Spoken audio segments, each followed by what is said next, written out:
በወንጌል ዘመን የእግዚአብሔር ቃል በተነገረበት ዘመን አምስቱን አዕማደ ምስጢራት ሰባቱን ምስጢራተ ቤተክርስቲያን ለማታውቂ ማፈር ያለብሽ አንቺ ነሽ። ማፈር ያለብህ አንተ ነህ።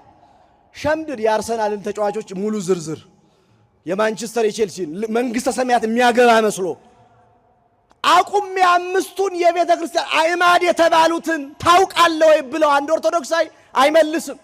ነጠላ ለብሶ ብቻ መርመስመስ አይደለም ወዳጄ። ይብቃ ያ ጊዜ። እንመጣለን፣ አፍ እናበራለን፣ እንሄዳለን። በቃ እንደው መመላለስ ዝም ብሎ ደሃ ቀጂ እሱ አይደለም። እንደተባሉት አደረጉ።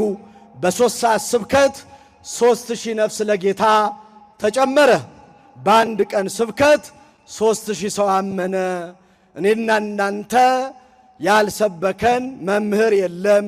ከቴዎሎጂ ከአብነት መምህራን ከማህበረ ቅዱሳን ከእንደዚህ እየተቀያየሩ ቦሌ መድኃኔ ዓለም፣ ቦሌ ሚካኤል፣ ሌላም ቦታ እየሄድን አንዳንድ ጊዜ አንዳንድ ሰባኪዎችም ተከታይ ሆነን በሄዱበት ፖስተር እያነበብን ሄደን ልባችን ግን ዛሬም ምን አላለም?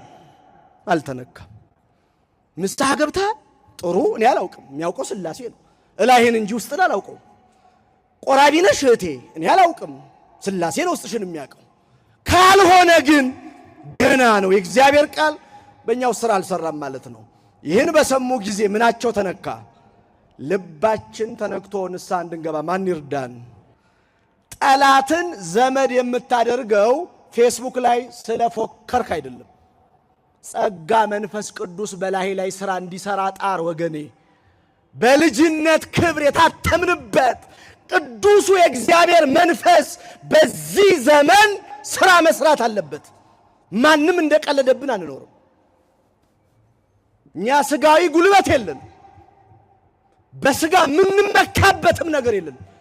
አረ እንደው ምንም የለንም። እኛ የማይጥለን የአባቶቻችን መንፈስ ግን ከማን ጋር ነው? እግዚአብሔር እንዲሰራብህ ከፈለግሽ ተቀደሽ ለእግዚአብሔር። ያኔ ጠላት ያረጉ ወንድሜ ማለት ይጀምራሉ። ምን እናድርጋሉ? ንስሐ ግቡ፣ በክርስቶስ ስም ተጠመቁ፣ ኃጢአታችሁ ይሰረያል፣ የእግዚአብሔርን መንፈስ ወይም የእግዚአብሔርን ጸጋ ትቀበላላችሁ አሏቸው ይላል።